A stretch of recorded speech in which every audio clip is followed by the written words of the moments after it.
Olá pessoal, tudo bem? João, professor de arte. Espero que esteja tudo bem com você e com a sua família, né? Hoje vou dar uma orientação relacionado às nossas atividades de arte, né? Essas atividades estão no nosso roteiro 3. São duas atividades em que vou falar sobre os elementos da linguagem visual e nessa atividade especificamente sobre as cores, tá? As cores são dos elementos da linguagem visual, né, dentre tantos, que estão presentes no dia a dia. O tempo inteiro nós podemos perceber as cores ao nosso redor. Tudo que a gente olha, né, todas as superfícies, as texturas, né, os objetos, as roupas, tudo emite uma luminosidade, né, que os nossos olhos vão perceber como cores, tá? O que são as cores? As cores são a luz, né? São os espectros luminosos, né? Os raios luminosos, que são refletidos dos objetos. Esses objetos recebem a luz branca do sol e refletem para os nossos olhos. E os nossos olhos têm organelas e células que têm essa função, têm a especificidade de perceber, né, de identificar qual a cor, né, que está sendo refletida a partir daquele objeto, tá? Então, assim, dependendo da estação do ano, da época do ano, se está de manhã, se está de tarde, a luz ela vai sofrer, né, a reflexão da luz, né, nos nossos olhos, nós vamos perceber essa luz de maneira diferente. Então, a cor ela pode se alterar dependendo da hora do dia, né? Dependendo da estação do ano, nós podemos perceber uma cor diferente. Então, se você não está com a sua atividade, pega a atividade lá para a gente acompanhar, né, para a gente fazer junto. Se nós percebemos, por exemplo, né, vamos continuando aqui, um objeto branco. Aqui eu tenho uma folha branca. Por que eu percebo essa folha branca? Significa que ela está recebendo o raio luminoso e está refletindo esse raio luminoso completamente para os nossos olhos. Então aqui eu não tem divisão de cores, nós estamos percebendo, né, a luz na sua totalidade. Por isso que a gente fala luz branca, né, porque ela está sendo refletida totalmente. Então a mistura de todos esses espectros luminosos vai dar uma sensação de branco. Então aqui eu tenho um objeto branco. Ao contrário, se eu tenho aqui um objeto escuro, né, que parte do cinza ou do preto, significa que esse objeto ele está sugando a luz. Essa superfície ela está absorvendo a luz e não está refletindo nada para os nossos olhos, tá? Se eu pego esses dois objetos, um branco e o preto, né, eu vou ter uma escala aqui entre o branco e o preto. Se eu for misturando essas tonalidades, eu vou ter algumas escalas de tons de cinza, né? Então a gente chama isso aqui de tons, né, ou valores tonais. Então o preto e o branco, né, que vai receber uma classificação como cores neutras, né, a gente pode chamar também de valores tonais. Então o branco reflete toda a luz para os nossos olhos e o preto ele não reflete, ele absorve a luz, beleza? Da mesma forma que nós classificamos, né, como cores neutras o preto, branco e os tons intermediários em escala de cinza, nós vamos ter também a classificação das cores, né? As cores elas vão ter três classificações, que vão ser ou mais, né? Vão ser cores primárias, cores secundárias, cores terciárias, que vão se dar a partir da medida da mistura dessas cores. Um exemplo aqui de um objeto colorido. Então eu tenho aqui esse objeto, né, que tem duas cores. Se eu estou percebendo o azul, significa que a luz branca está sendo incidindo nesse objeto, está refletindo para os nossos olhos somente a cor azul. Então ela absorveu todos os outros espectros luminosos e os nossos olhos percebem somente o azul que foi refletido. Da mesma forma, essa tampinha recebeu todo o espectro luminoso e refletiu somente esse alaranjado, tá bom? Então, ó, observem o esquema aqui abaixo que a gente vai chamar de cor luz, tá? O que são as cores luz? A cor luz, né, essa cor que os nossos olhos percebem, que é a cor que é formada, por exemplo, nos nossos celulares, nos monitores. Então, imagina a cor primária da cor luz, tá? Vamos pensar nas cores primárias das cores luz. Então, as cores primárias das cores luz são essas aqui, ó. O vermelho, o verde e o azul, né? Eu falo cor luz porque é essa luz do sol que é refletida. Então a mistura, né, o esquema que a gente chama aditivo, por quê? À medida que eu vou acrescentando essa cor, tá? Ela vai se aproximando do branco. Eu vou juntando todos esses espectros luminosos até ficar o espectro luminoso total, que é o branco, tá? Então essa é a característica do esquema aditivo de cores, tá? Eu vou chamar de aditivo porque eu estou acrescentando as cores e ela vai chegar ao branco. O branco significa maior quantidade de cores, tá? Ao contrário do preto, que é à medida que eu vou misturando as cores e eu vou perdendo essa coloração, eu vou chegando no preto, que é a ausência das cores. Aí a gente já vem para esse segundo esquema aqui, ó, que é o esquema subtrativo de cores, tá? Aí a gente vai estar falando da cor pigmento, que é a tinta, tá? As cores pigmentos são aquelas que a gente usa na impressão, são os lápis de cor, são as tintas que a gente usa para pintar, é a cor pigmento. Então, não confunda a cor luz, tá? Que é como se eu estivesse com 3 lanternas ligadas com cores diferentes. Então, se eu misturo a cor luz, ela vai chegar até o branco, ou seja, eu estou acrescentando cores. O branco é quantidade maior de cor, tá? Se eu falo de cor pigmento, eu estou subtraindo as cores, porque à medida que eu vou misturando as cores, elas vão escurecendo, chegando num cinza e até num preto, tá? Numa cor bem escura, tá? Então aqui, ó, as cores pigmentos que a gente tem são essas que a gente encontra na natureza e que a gente vai misturando para obter as escalas de cores, tá? Há uma outra classificação aqui que está sendo falado, que são as cores, né, transparentes. O que são as cores transparentes? É quando eu vou sobrepondo cada camada de tinta, né, e essa cor vai se tornando mais escura, tá bom?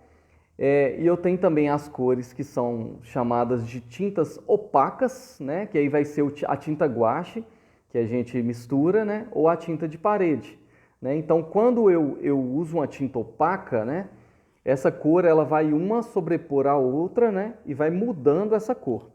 A tinta transparente, né, que a gente fala, a cor transparente, eu vou sobrepondo camadas e vou escurecendo, que é o que acontece na aquarela, por exemplo, tá?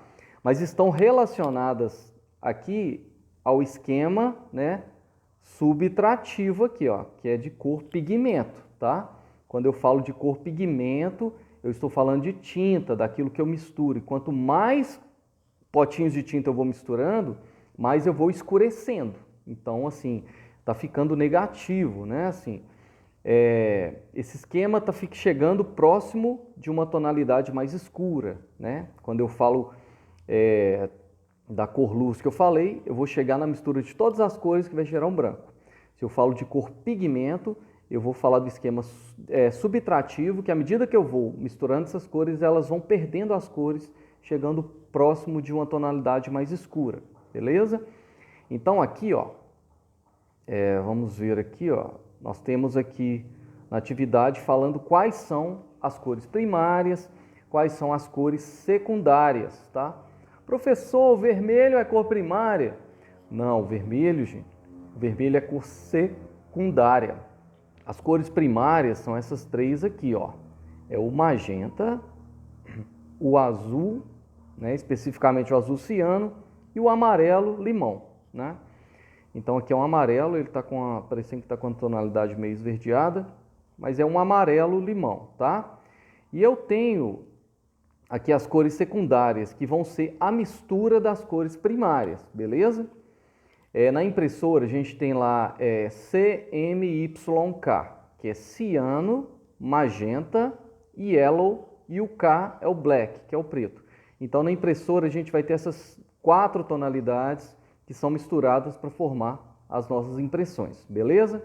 Então a partir de agora, ó, cores primárias nós vamos entender como sendo o magenta, o azul ciano e o amarelo limão. As cores secundárias são as misturas dessas 3 cores, tá bom? Que são cores o quê? Cores pigmento, né? Aqui é o esquema subtrativo. À medida que eu vou misturando essas cores, eu vou formando outras cores e cada vez elas vão ficando mais escuras, beleza? O que é para ser feito aí na nossa atividade? Ó, peraí, tá? Deixa eu tirar isso aqui.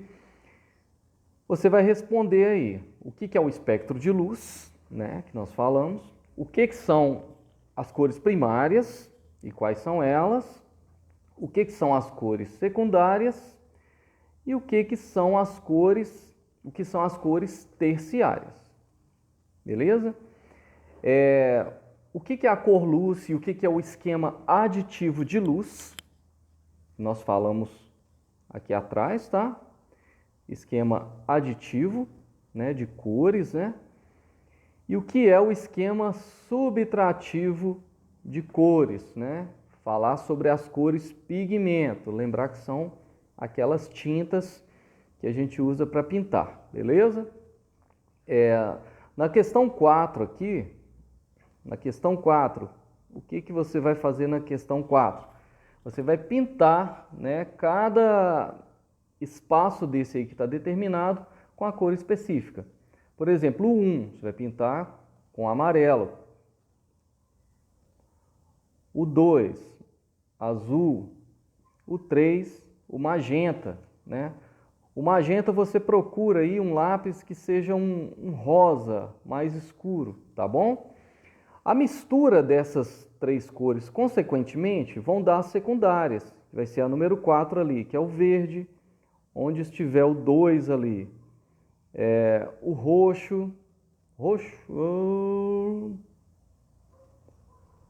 5 é o roxo, tá? Aqui, ó, vamos corrigir aqui, ó, a atividade aqui, ó. Aqui é o 5, tá bom? 5 é o roxo, tá? Então, aqui, ó, voltando rapidamente, ó. 1 amarelo, 2 azul, 3 magenta, 4 verde, 5 roxo e o 6 vermelho. As cores terciárias vão ser a mistura dos dois. Eu vou colorir, vou jogar um amarelo aqui, tá? E depois eu vou jogar o 4 aqui, que é o verde, no mesmo lugar. E eu vou ter uma cor aí meio amarelo esverdeado, um verde amarelado. A mesma coisa eu vou fazer aqui, ó. Vou pegar o 4, colorir esse espaço, e depois eu vou pegar o 2 e colorir por cima dele. E aí eu vou ter o 4, que é o verde, e o 2, que é um azul. Então eu vou ter um verde azulado ou um azul esverdeado, beleza? Essas são as cores terciárias, que são a mistura de primárias com secundárias. Na nossa atividade 2, na sequência aqui, ó, está falando sobre a obra do Eduardo Cobra, que é um grafiteiro, um artista brasileiro, tá? Que tem tido um reconhecimento muito grande também no exterior, então tem levado o grafite, a arte brasileira, para o exterior. E nesse trabalho especificamente ele fez um grafite num cilindro de oxigênio, né? Relacionado à questão da pandemia, né? Foi uma obra social que ele fez. Então Cobra, ele leiloou esse cilindro de oxigênio, tá? Que foi leiloado aí por um valor considerável. E esse valor da obra dele, ele doou para a compra de cilindros de oxigênio, tá? Então a gente percebe aí a arte relacionada, né, ao social, né? A arte inserida aí na questão social. No segundo painel aqui, né, do Cobra, você pode perceber aqui, ó, o tamanho, né, que são obras muito grandes. Você percebe aqui a escada, para você ter uma noção do tamanho que é esse painel, pintado no muro, né, onde crianças de diversas nacionalidades, cada uma com sua crença, estão aí pedindo pelo fim, né, dessa pandemia, né, que é o que todos nós estamos pedindo também. Nesse terceiro painel aqui, que eu acho maravilhoso essa obra do Cobra, vocês veem aí um menino, né? Essa obra foram internautas, né, que mandaram sugestões de livros, e aí o Cobra pintou na fachada de um prédio um menino subindo numa biblioteca, retirando aí, né, um dos livros, né? Então essa foi uma obra aí incentivando a leitura, incentivando o conhecimento, E aqui ao lado você percebe o artista, né, pequenininho aqui, ó, na escada, né, trabalhando nessa obra, para você ter noção da dimensão dessa obra, tá bom? Então vale a pena conhecer o trabalho do Cobra, né, artista brasileiro que trabalha com grafite, né, arte de rua. E nessa atividade, o que é para ser feito? Você vai comentar sobre a obra Respirar, do Eduardo Cobra, que é essa obra do cilindro de oxigênio, tá? Com suas palavras. E quais as possíveis reflexões que podem ser feitas a partir da leitura visual da obra e no cenário atual que nós estamos vivendo, tá? Relacionar a obra ao que nós estamos vivendo hoje. No segundo, você vai comentar a segunda obra do Eduardo Cobra, que faz uma homenagem às vítimas da pandemia, né? Essa segunda obra, ele homenageia, né, todas as pessoas que foram vitimadas nessa pandemia, né? Que no Brasil já mais de 400 mil pessoas, né?